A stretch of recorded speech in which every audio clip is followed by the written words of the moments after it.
Thank you so much for the opportunity to speak with you today. It's a great program that DPC's put together, and I know I've enjoyed watching the web stream so far from DC. So my name's Laura Rubel. I'm a software development librarian at George Washington University. I'm Dan Kirshner. I'm also a software developer and librarian here at GW. It's great to hear that some of the terms we'll be using have been queued up already, but hopefully we'll be able to continue to develop those ideas. Great. So we're planning to talk for about 35 minutes or so, and then we'll have time for questions afterwards. I'm looking forward to hearing what's on your mind. Let's see, so let me get my slides going. Yeah, so Sarah gave a great overview of this topic just after lunch, and you've seen some of the tools available already. And here's what we're planning to cover in our brief time with you today, drawing on our experience working with social media data since 2012. We'll be discussing the technical affordances of Twitter's API, focusing on Twitter because it's the platform most accessible to harvesting and which has been of most interest in our experience. And next we'll walk through a tool we've developed here at GW called Social Feed Manager. And then we'll address ethical, legal, and privacy aspects of social media archiving.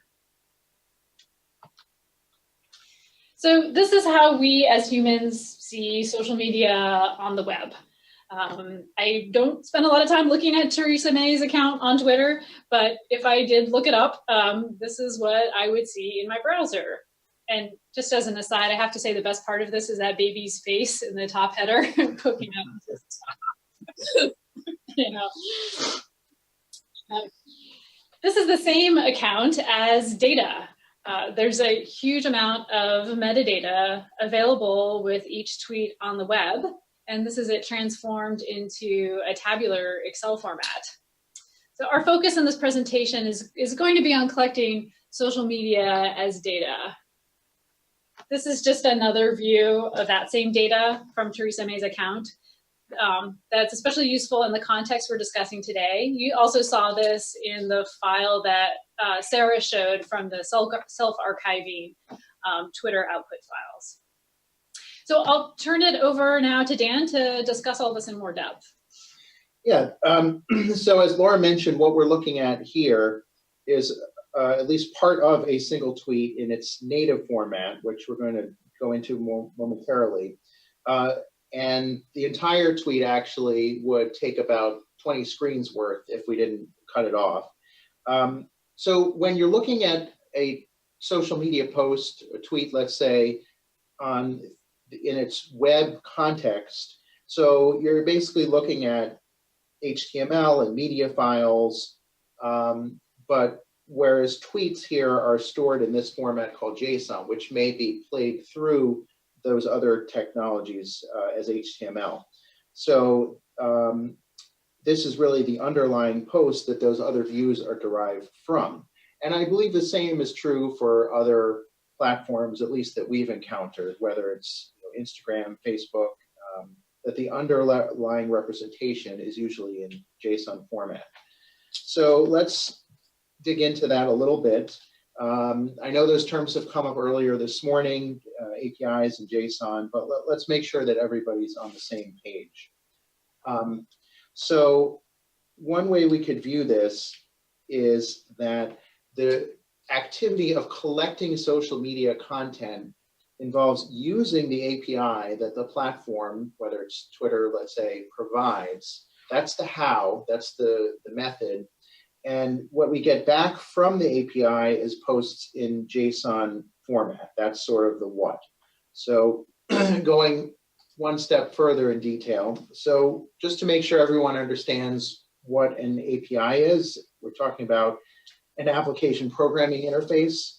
So now when you interact with a website using a browser, now we're talking about any type of website, whether it's social media or not, you send a request and the site sends back web pages, which are intended for you to view as a human and interact with in the app or tool, which is your browser, or perhaps your mobile phone. But many sites, particularly those which contain some sort of data, also provide a second way to interact, another door, so to speak, an API, which is more suited for interaction with, let's say, a scripted program, and is intended to give you back data instead of giving you back web pages. So often you'll interact with the API using code that you write, and there are some tools that take care of some of that for you. One of them, for example, is called Insomnia, which operates in a web browser. We've used that in teaching before. So typically an API will provide a few different types of requests that you can make. So if you look at the example request on this slide, usually the part after the slash, where here it says some request, typically will be where you specify the method that you're wishing to use. So the basic pattern is you send a request for some data, and then the site sends you back a response, hopefully with some data. And as far as the format, there are different ones out there. Often you get JSON, but it could be anything really, CSV, XML. It could even be media files like images, depends. Let's talk about now why we don't just use web scraping to get the same information. There may be cases where you really have no choice. And in fact, you would tend to get more of the experience of the user because you're getting the whole web page and not just the underlying data of the tweets. But there are some drawbacks to this. So, for example, using web scraping is quite hard. You have to specify exactly which piece of the HTML you want to pull for a certain part of the data. And of course, just specifying that can be very difficult. And it is very fragile. So the moment that, let's say you're doing this for Twitter and trying to scrape the web interface. So the moment that Twitter slightly changes the way that they render tweets, all of a sudden your scraper is broken. So that's a bit of a problem. And furthermore, it's incomplete. It's not going to get you the full range of data that we saw when we looked at that JSON. There was a lot more there than what you view in this sort of limited view that you get on a web or even mobile view of a tweet. So basically, it is a kind of a scary way of doing things. Now, how about using a tool like we just saw in the previous presentation, to do it as more of a web archiving job. So that's a little bit better in that it brings with the tweet the entire context for the user, and it may have facilities to deal with issues like scrolling, but again, you're only getting the part of the tweet that is rendered on the web page. It's not getting the full underlying tweet data, and it's not getting it as data. So it can be a complementary approach to what we're doing here. But ultimately, if you want the full tweets as data, you would need to really use the API. And that's what we're kind of focusing on here.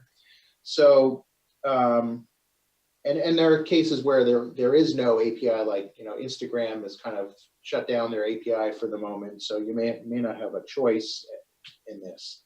So let's focus on using the API. So generally, when you make that API request, you're going to get exactly what's stored on the platform without going through any sort of filter, generally. And in fact, you can actually make those requests to ask for useful slices. So as an example, get me all the tweets that match certain queries. And sometimes those are requests that you can't even make through the user front end. So it can be very useful. And of course, no amount of scraping is going to get you that. And lastly, as we've seen, we get the data in a structured format that make it easy to analyze. So in addition to the use case of archiving, here at GW, at least as a research institution, we have many projects who've approached us to use SFM to get tweets as data in order to conduct various kinds of analysis. So this works very well for that. Okay, so we've described kind of the method, which is the API, but let's focus a little bit on JSON. I know it's been brought up earlier today.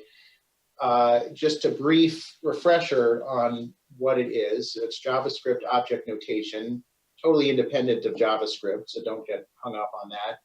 And it's essentially a way to express data as key value pairs. So you see there are enclosing curly brackets, and then key colon value, and then comma separated pairs of those, where the keys are always strings. The values may be one of many types. So you can have a string, text in quotes, you can have numbers, true or false. You can nest an entire other JSON object with curly brackets and everything. You can have, instead of a single value, you can have a list of values associated with a given key, and that would be denoted with square brackets. And last but not least, null is also a valid value. So let's look at a quick example. So if we wanted to encapsulate, let's say, some information about this talk as JSON, we might have keys like title, a logistics key, and then that, instead of a single value, will have a value that's an entire JSON block with a few different logistics related pieces of information. We would have an awesome key, which of course has a value of true. I'm not there, so I don't know kind of what's being served for alcohol. So the wine list is just an empty list. Maybe it's coffee and biscuits, is what I heard. Well, then definitely empty there, but perhaps we should have a coffee varieties. And then the presenters are a list of values, because that's Laura and myself. So let's apply this now to the case of tweets. So Twitter has a well-defined set of keys and values that you will expect in a tweet. And of course, they have documentation where you can read about that. That's their data dictionary. So let's look at a single example. Here's a tweet that I pulled from a recent, this is from the GW Columbian. That's our Columbian College of Arts and Sciences. They have a pretty active Twitter account. Here they're congratulating a couple of recent graduates who were named to the Forbes under 30 lists. So notice we've got an image, we've got some hashtags and some text. We've got a few retweets and likes at this point. So let's see what this looks like. I guess you would say under the bonnet there. We say under the hood. And just use the arrow. Oh, thank you. Oh, you know what? I'm clicking on the wrong. There we go. So this is not the whole thing, but I've kind of grabbed as much as I could fit on 2/2 of the screen. So we see here that we have data like the exact UTC time that the tweet was posted. Every tweet gets a long numeric ID that's unique to it. Here we've got the text, and let's see. So Twitter will pull out the hashtags for you and tell you exactly what position they're in. So media files that are referenced in the tweet. So the picture that you saw actually gets its own unique URL. So if you wanted to go just to the image, and we've actually had researchers who are more interested for their research purposes in the types of pictures that people post in tweets. And so in that case, we were able to just pull out all the media URL values in the tweets. So that can be useful as well. I think it's cut off here, but the number of likes and retweets, etc. And notice also here we get an entire block called with the key of user. So this gives us all the information about this account, which in this case is the GW Columbian College. I think at the time the tweet was created.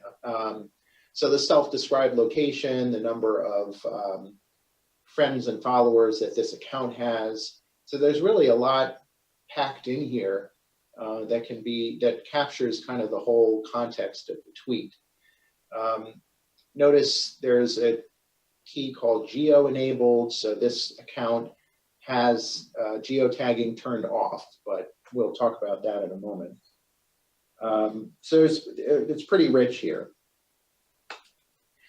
So the methods that the API provides for collecting tweets, there is actually a very long list if you go to the link here at the bottom of the slide.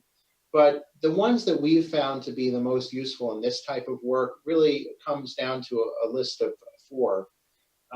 So there is a method Twitter provides called get user timeline. So that's basically give me all of the tweets on this specific account. So you would scroll down all the way.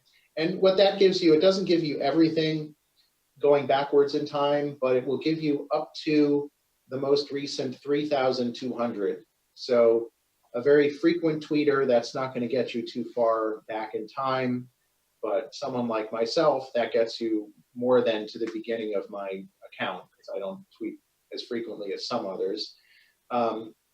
Search is going backwards in time about 7 to 10 days. So we find this useful when an event starts, like an earthquake, let's say, and we missed the beginning of it, but we can use search to kind of go back a few days and fill that gap.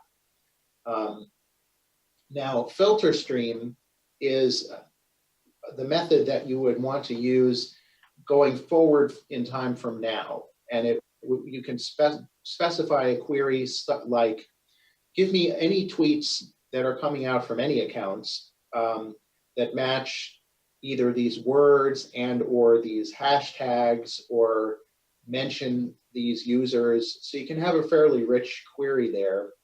And that's been useful as well for collecting on hashtags. Unfortunately, you can't go back in the past with this beyond what the search method gives you. There's another method which I would caution you on because it does create a lot of data, but Twitter will provide, I believe it's 0.5% sample of all tweets. We do actually have that running right now. It creates quite a lot of data. So when we've run that for limited durations, not infinitely. So you can see how those get you kind of useful slices of data. All right. So a quick word on geotagging, because it's something that everybody likes to ask about. Geotagging, meaning where your latitude and longitude is picked up from your phone and built into the tweet, that's an opt-in. So very few people even know that you can turn that on, let alone do turn it on. So we find anecdotally that about 2% of tweets, if that much, have that turned on. My personal observation is sometimes famous people, like to have that on to show where they're on tour, things like that. Still, though, even 1 or 2% of a huge number of tweets, of 1 billion tweets, may be something of research value. And the API support around that is pretty good because you can ask Twitter to get you back tweets within a certain box or actually within a certain circle as well. So let's take a quick look. So what we've done is built a piece of software to take care of all of the housekeeping of using the Twitter API and making it pretty easy, even for people who are not as technical. So just a quick background of how this developed. Several years back, one of our colleagues heard about a professor in the media studies department who was actually having her graduate students copying and pasting tweets literally from the web interface so that they would have them available for research. And he suggested, hey, maybe we could use the API instead of that very tedious method. And so a few grants later, from the help of IMLS here in the US and NHPRC, and we even had a grant from the Council of East Asian Libraries to add some Weibo capability. So we've been able to build out a web application, which we found to be very useful. And we've been running this kind of generation of it in production for about 2.5 years. So it's fairly mature. So let's, rather than clicking through the actual application, I've got some screenshots just so we can move a little more quickly. So we're not going to get any prizes for exciting interface, but it's that's not the intention. So we are running this locally within our university, so you have to be on the network to set this up. But the software is open source, and it has a pretty robust set of documentation, so others can and have in fact set this up at their institutions. So you see there's a sign up link for new users, and you log in, get an account, and the next thing you need to do is connect a Twitter account, because SFM needs credentials in order to make requests from the Twitter API. So it's going to make those requests as you. So when you click this button, it actually takes you over to Twitter where you log in. Twitter passes back not your actual login password or anything, but it gives a set of keys, which are strings essentially, that SFM is going to use on your behalf. So the next thing we need to do is obviously create a collection set. So a collection set is really a container for related collections. So the next thing we do is just fill out some metadata about the collection set. So let's say, for instance, we're more interested in looking inward and collecting accounts that are official George Washington University accounts. Let's say we're building this into the university archive just to capture life at GW right now. So the next thing we'll do is create one or more collections. So notice the types of collections available. So we've got 4 Twitter types. One is the user timeline, which I described earlier. That's to where you give it certain accounts and it will go and request everything back in time that Twitter will give us on those accounts. And then SFM will continue to run in the background and add on any new tweets every day or week or whatever we have it set to.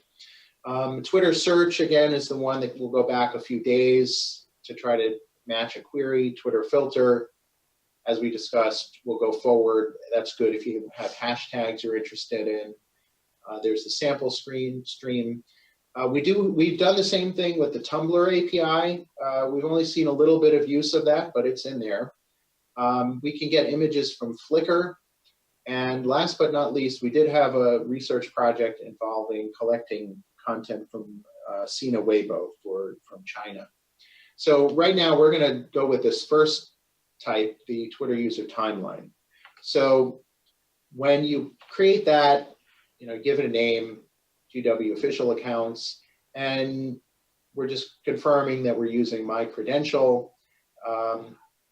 We can set the schedule actually as frequently as maybe every 4 hours, I believe, but we'll just leave this at every week. And we can have this collection turn itself off at a certain date. Let's say we know that there's an event that will be done by then. All right, so we set it going, but we haven't added any seeds yet, meaning accounts that we want to track. So we go in here, we're going to add a few. These are a few actual GW accounts, one tweeting about sports, and we've already seen one from the Columbian College. So we add those, and it only takes a few minutes in this particular case for SFM to go out and get everything it can. Notice we've got 12,000 plus tweets back. And then the fun part is when we export the tweets as data. So we have a few choices for how we do that. Unfortunately, this is a slide, not a screen. So the drop down here would include formats like raw JSON, which is the truest form that SFM is actually storing it in. And then we have a few formats which are derivatives of those. So Excel is the one that you're looking at here. We also have CSV. So if you recall, the JSON is kind of nested. But what we do here for Excel and CSV formats is we flatten it out so that each tweet is one row, and we pick out the kind of relevant fields and try to flatten it. And then we can bound by the dates of items, which can be very useful. And I'll show you what it looks like when we actually do the export. So after a few minutes, it will run and do the export, and you get back two files. One is sort of metadata provenance information about this export to record what were the settings that we actually chose when we requested the export, so we know the parameters that went into generating this export. The second file is the actual export, which in our case, we requested an Excel file. So just to look at that, I've just sliced off, now this really is all one row, but I wanted the font size to be sufficient. Just the top 6 rows, but really this, we had 12,800, so it would be much longer. So just a quick tour of the types of variables that we see here. So we've got the unique ID, the URL, which would, if you wanted to see the tweet in context, you could click on that to see the URL. Create date, the user screen name, and of course the text is the key part of it. We're able to classify just based on what Twitter gives us, whether this is an original or retweet. We've had people doing research on interaction between users on Twitter, so retweets are of interest. The hashtags, as you may have noticed, Twitter pulls them out into the data separately, so you don't have to actually look through the text. So those are there. I had mentioned media files have their own URLs, so those are there. If the user included links out to other resources outside of Twitter in the text of the URL of the tweet, those will be pulled out here. So we've had people interested in what are people linking to from their tweets. So that's all in this column.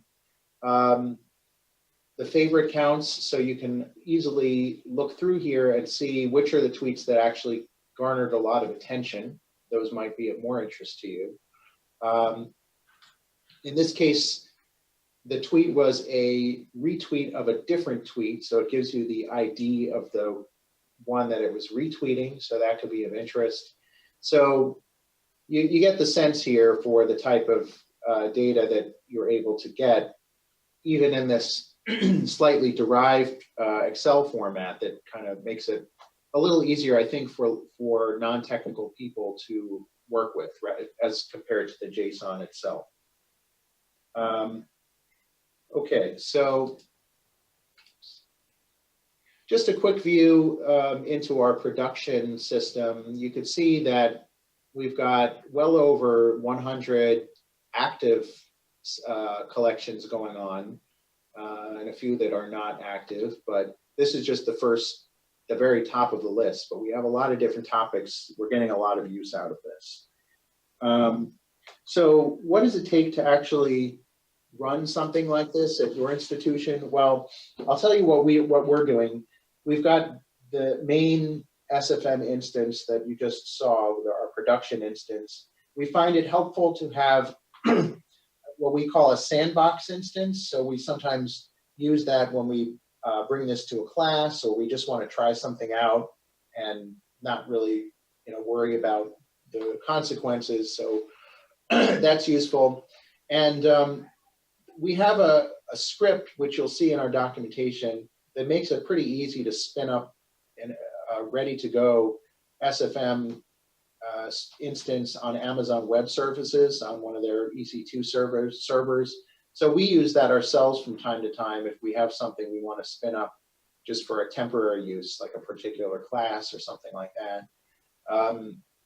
Again, we restrict the access to the GW network. That relates for a number of reasons, and one of those relates to the ethics that Laura is going to talk about. And as you see, after 2.5 years, we've got 5 terabytes worth of data collected. Part of the problem is, to maintain this thing, you need to think about what to throw out from time to time. So it can use a lot of storage. And challenges here, we've tried to make this as easy to install as possible, but nevertheless, you can't get around the fact that you will need somebody with a little bit of IT skills to follow those instructions and who is familiar with working with the server. You need space, depending on how much you want to collect. And the Twitter API and the other APIs which SFM uses, while they're fairly stable, they do change over time. And we've definitely had to make updates to SFM in response to those API changes so that it doesn't break the code that invokes those APIs. So it's a job on us to keep up with those, but then if you have it installed at your institution, you're going to have to know how to deploy those updates. So I'm going to turn it over to Laura here to talk about some other tools. SFM's not the only one out there. Yeah, so in addition, already today, in addition to Social Feed Manager, you've heard about Web Recorder, you've heard about native platform export options. So I'm going to highlight a few more tools that you might consider depending on your needs and resources. The Documenting the Now project, or DocNow, has been doing great work developing tools aimed at community archives and individual archiving. And much of their work has also been about ethical practices. I have a link to some information about the second round of funding they just received from the Mellon Foundation, which is allowing them to continue to develop appraisal tools for archivists and a curriculum on ethical social media archiving. So that's definitely a project to watch if you're not already. And then one of the tools that they've created is called Twerk, which is a command line tool that has a lot of neat utilities that come with it for visualizing and processing Twitter JSON data, no matter where you've collected it from. They've also created Hydrator, which is a desktop app, which will let you get full tweets back from just a list of tweet identifiers. Tags is a Google Sheet with embedded code to connect to Twitter search and user timeline APIs. And there also are commercial tools, which I'll discuss briefly in a moment. But I should note that any tool which involves connecting to Twitter's APIs will require you to have a Twitter developer account now. And this is a new hurdle that requires you sort of to prepare in advance for any API-based collecting that you want to do. You'll need to apply through Twitter for this kind of account. I have a couple other links at the bottom of the slide that might be helpful for you to both connect up with tools and with the growing social media archiving community on Slack. Sarah mentioned also briefly about commercial social media services that might be an option for many organizations, that they either allow you to collect data, analyze data, or resell data. There are trade-offs going with this route, which I've highlighted here, having to do with getting your data out of those systems. The space has been kind of shrinking, I should say. Like, we used to refer people to Discover Text and their sister tool for purchasing historical data at a rate more accessible for academics. Twitter didn't renew their contract to resell data, but they're still doing work in this space. So I would keep an eye on them in the future. There are other active commercial services like Crimson Hexagon, Archive Social, which is oriented towards some government agencies, Sprout Social. And then, of course, you can purchase data from a reseller like GNIP. Knowing about all these possible tools and the affordances of the APIs, one important step in archiving social media is knowing what is out there and what you want to collect. This is a sort of appraisal like we heard about earlier. And there are resources and approaches you can take in the social media space.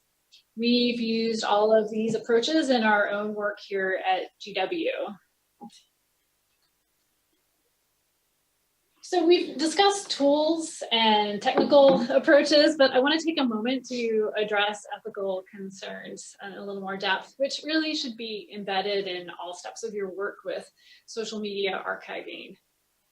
There are some who would argue that because social media is publicly available, it's fair game, and collecting and doing what you like with it is fine.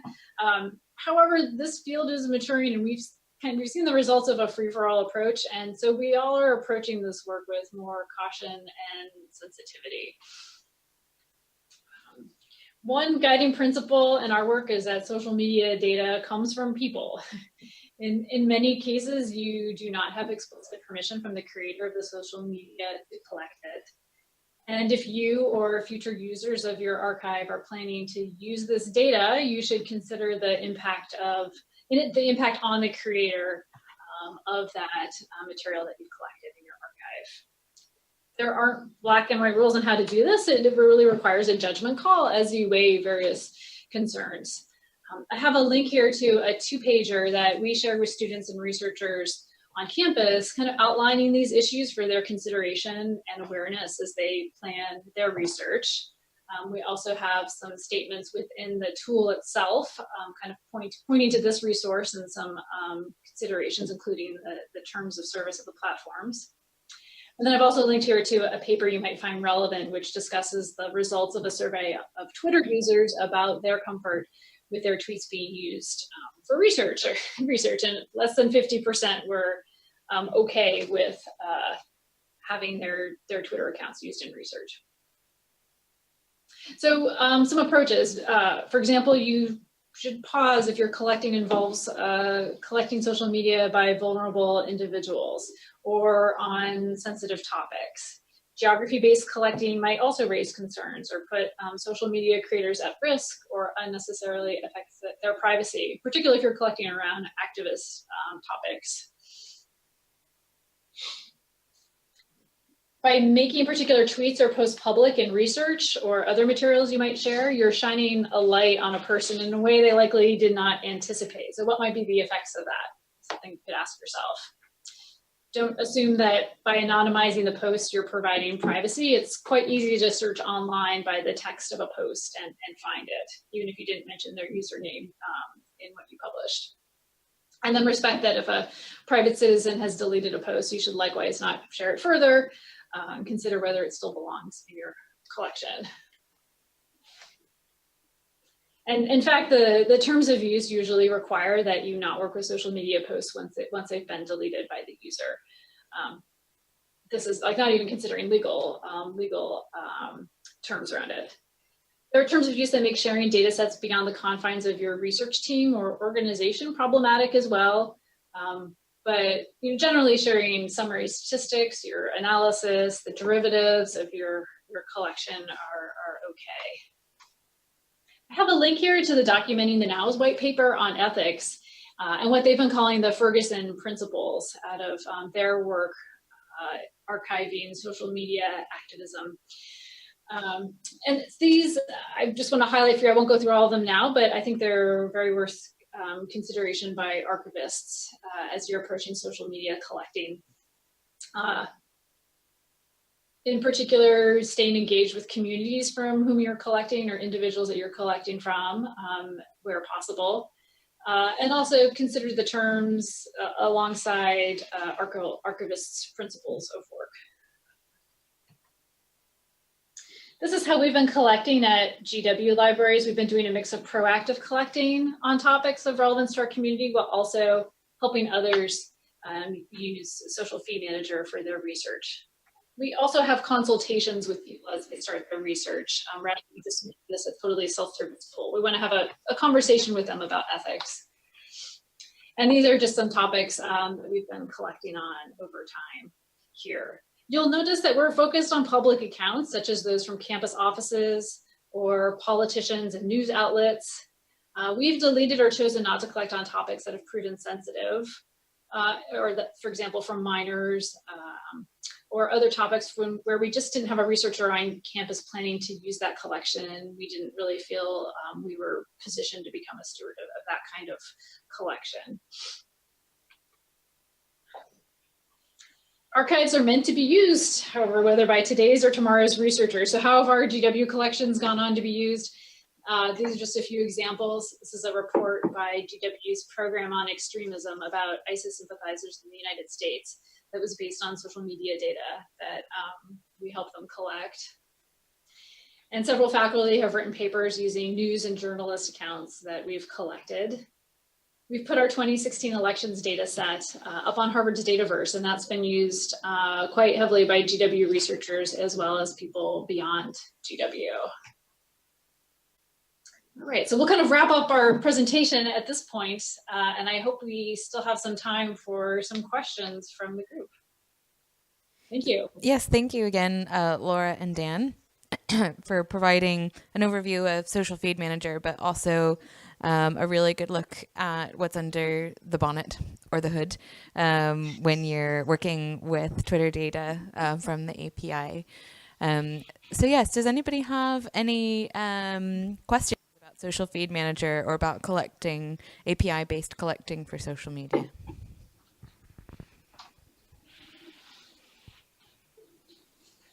Anything you'd like a little bit of clarification on or like to see again? Tim? Tim Gollins from the National Records of Scotland. I'm sorry for the incredibly geeky nature of this question. In the JSON you showed right up front, there were two types of ID, I noticed. You had an ID and then you had an ID string. And the values in the ID string and the value in the ID were different. And I thought, that's a bit odd. And I wondered why that might be. As I say, I apologize for the deeply geeky nature of that question. Yeah, that's good to highlight. So and Dan, feel free to jump in too, but the ID string, ID stir one is the one that you actually want to use. That's treated as a string. The other ID number from Twitter can, I think because of the numeric format and what JSON can handle in terms of long numbers, might not match up to the ID string field there. I think others have written, there might be something actually in Twitter's documentation about that as well. So if you want the unchanging identifier, you need to use the ID server field. It's kind of strange and easy to get through by that. Yeah, I think that the numeric representation has limits of precision. And so you'll notice in the example that you observed, the ID is actually rounded to the nearest 100, whereas the true ID number ends in 704 rather than 700. So it's just one thing to be careful of when working with this, is that these long numbers, you lose precision. Okay, that explains the different. There were two different ID and ID string pairs, and the number that I was thinking, I wonder if it's 5 off or 6 off or something, and then but it's differently off in each case, and if it's a rounding error, that makes sense. Yeah. Thanks.